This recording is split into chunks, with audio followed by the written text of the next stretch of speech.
ಲೋಕಸಮರ ಈಗ ಕೇವಲ ಪಕ್ಷಗಳ ನಡುವಿನ ಸ್ಪರ್ಧೆ ಅಲ್ಲ, ಆಯಾ ಪಕ್ಷಗಳ ಅಭಿಮಾನಿಗಳ ನಡುವಿನ ಪ್ರತಿಷ್ಠೆಯಾಗಿ ಬದಲಾಗಿದೆ. ನನ್ನನ್ನ ಗೆಲ್ಲಿಸು ದೇವರೇ ಅಂತ ರಾಜಕಾರಣಿಗಳು ದೇವರಿಗೆ ಶರಣು ಹೋಗೋದು ಕೇಳಿದ್ದೇವೆ. ಆದರೆ ತಮ್ಮ ನೆಚ್ಚಿನ ನಾಯಕನನ್ನ ಗೆಲ್ಲಿಸೋದಕ್ಕೆ ಅಭಿಮಾನಿಗಳು ದೇವರಿಗೆ ಉತ್ಸವವನ್ನೇ ಮಾಡಿಸಿದ್ದಾರೆ. ಉಡುಪಿಯ ಕೃಷ್ಣ ಮಠದಲ್ಲಿ ಇಂತಹದ್ದೊಂದು ಅಪರೂಪದ ಅಭಿಮಾನಕ್ಕೆ ಸಾಕ್ಷಿಯಾಯಿತು.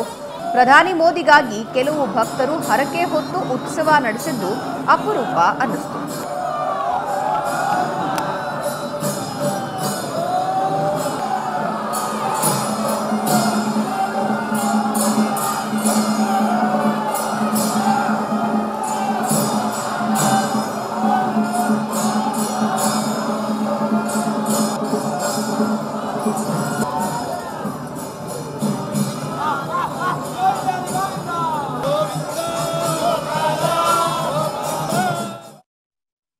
ದೇಶದಲ್ಲಿ ಪ್ರಸ್ತುತ ವರ್ತಮಾನದಲ್ಲಿ ನರೇಂದ್ರ ಮೋದಿಯವರಲ್ಲಿ ಅಂತಹ ಧೀರ ಮತ್ತು ಉದಾತ್ತ ಗುಣಗಳನ್ನು ಈ ದೇಶದ ಕೋಟ್ಯಂತರ ಜನ ಕಂಡುಕೊಂಡಿದ್ದಾರೆ.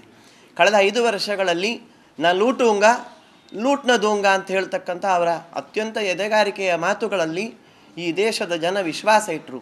ಈ ದೇಶವನ್ನು ನಾನು ಲೂಟಿ ಮಾಡಲಾರೆ, ಈ ದೇಶವನ್ನು ಲೂಟಿ ಮಾಡಲಿಕ್ಕೆ ಬಿಡಲಾರೆ ಅಂತ ಹೇಳುವ ಅವರ ಮಾತಿನಲ್ಲಿ ಕಳೆದ 5 ವರ್ಷಗಳಿಂದ ಸತ್ಯತೆಯನ್ನು ಕಂಡುಕೊಂಡ, ವಿಶ್ವಾಸವನ್ನು ಕಂಡುಕೊಂಡ ಜನ ಇವತ್ತು ಕೋಟ್ಯಂತರ ಸಂಖ್ಯೆಯಲ್ಲಿ ಅವರಿಗಾಗಿ ಪ್ರಾರ್ಥನೆ ಮಾಡ್ತಾ ಇದ್ದಾರೆ. ಉಡುಪಿಯಲ್ಲಿ ಬ್ರಹ್ಮರಥೋತ್ಸವ ಸೇವೆ ಮಾಡಬೇಕು ಅಂತ ನಾವು ಸಂಕಲ್ಪ ಮಾಡಿದ್ದೇವೆ. ನಮ್ಮ ದೇಶದ ಪ್ರಧಾನಮಂತ್ರಿಗಳಾದ ನರೇಂದ್ರ ಮೋದಿಯವರ ಹೆಸರಲ್ಲಿ ನಾವು ಇವತ್ತು ಸೇವೆ ಬರೆಸಿದ್ದೇವೆ. ನಾವು ಒಂದು 10 ಜನ ಸೇರಿ, ನಮ್ಮ ಫ್ರೆಂಡ್ಸ್ ಎಲ್ಲ ಸೇರಿ ಮಾಡೋದು. ವೈಯಕ್ತಿಕ ಏನು ದೊಡ್ಡ ಅಭಿಲಾಷೆ ಇಲ್ಲ. ಮುಂದೆ ಬರುವ ಲೋಕಸಭಾ ಚುನಾವಣೆಯಲ್ಲಿ ಪುನಃ ಮೋದಿಯವರೇ ಭಾರತ ಜನತಾ ಪಕ್ಷವು ಹೆಚ್ಚಿನ ಸ್ಥಾನವನ್ನು ಗಳಿಸಿ ಪುನಃ ಮೋದಿಯವರೇ ಪ್ರಧಾನಮಂತ್ರಿಯಾಗಿ ಬರಬೇಕು ಅಂತ ಈ ಕೃಷ್ಣನ ಸನ್ನಿಧಾನದಲ್ಲಿ